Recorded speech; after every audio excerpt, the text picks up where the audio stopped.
class in FPPDB School, Fatehabad. We have made a project which is named IoT-based patient health monitoring system.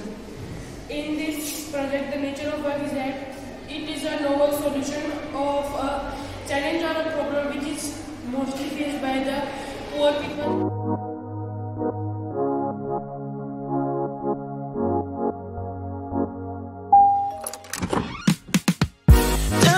In that fire, let's see how you move, darling. Oh, baby, these looks are flawless. Wanna know all your secrets hiding. I wanna be part of your life, yeah. Let me be something more than friends. Oh, I need something that comes from you. Do me nothing. Do you want to do?